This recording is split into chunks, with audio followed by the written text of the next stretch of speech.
Ny mety toetry ny andro any an-dranomasina ny zoma 30 martsa 4:20 amin'ny enora maraina hatramin'ny sabotsy 4 martsa 4:20 amin'ny enora maraina. Aoka hitandrina ny any an-dranomasina na tsy misy aza mifampitandremana mahakasika ny haavon'ny alin-drano. Ho an'ny morontsiraka atsinanana tanjony bombamomba hatrany amin'ny tanjona angotsy andraona amin'ny sitokotoko avy atsimo mirivotra ka 20 hatramin'ny 30 km isan'ora anonjabe ny ranomasina haavon'ny onja 5 hatramin'ny 2 metatra.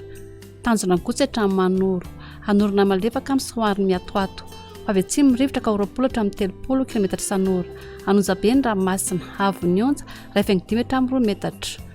Manoratra ny tolanaro andraona amin'ny sitokotoko avy atsimo antsanana ny rivotra ka 10 hatramin'ny 20 km isan'ora anonjabe ny ranomasina haavon'ny onja 5 hatramin'ny 2 metatra.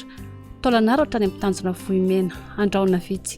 avy atsanana ny rivotra ka 30 hatramin'ny 20 km isan'ora anonjabe na herin'ny ranomasina haavon'ny onja 25 hatramin'ny 3 metatra noho ny alin-drano avy atsimo atsinanana. Ho an'ny morontsiraka andrevana tanjona vohimena hatrany amin'ny tanjona kapo andraona amin'ny sitokotoko avy atsimo atsanana ny rivotra ka 30 hatramin'ny 20 km isan'ora ahatratra 20 km isan'ora indraindray any amin'ny tapany atsimo anonjabe na herin'ny ranomasina haavon'ny onja 25 metatra ahatratra 3 metatra any amin'ny tapany atsimo noho ny alin-drano avy atsimo atsinanana tombanana ho 5 metatra ny tolakandro. Tanjona kapotra any amin'ny tanjona vilanandro andraona amin'ny sitokotoko avy atsanana ny rivotra ka 10 hatramin'ny 20 km isan'ora ahatratra 30 km isan'ora indraindray any amin'ny tapany atsimo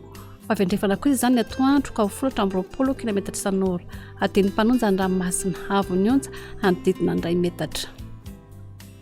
Tanjona vilanandro hatrany analalava andraona amin'ny sitokotoko avy atsanana ny rivotra ka 20 hatramin'ny 30 km isan'ora ahatratra 20 km isan'ora indraindray manakaiky ny analalava avy andrefana kosa ny atoandro ka 10 hatramin'ny 20 km isan'ora adiny mpanonja ny ranomasina haavon'ny onja 25 hatramin'ny 2 metatra. Analalava hatrany amin'ny tanjona bombaomby anorona tandrifon-drahona indraindray eo anelanelan'ny nosy be sy ny tanjona bombaomby ny alina avy andrefana amin'ny akapobe ny rivotra ka 10 hatramin'ny 20 km isan'ora ho tonona adiny mpanonja ny ranomasina haavon'ny onja 25 metatra.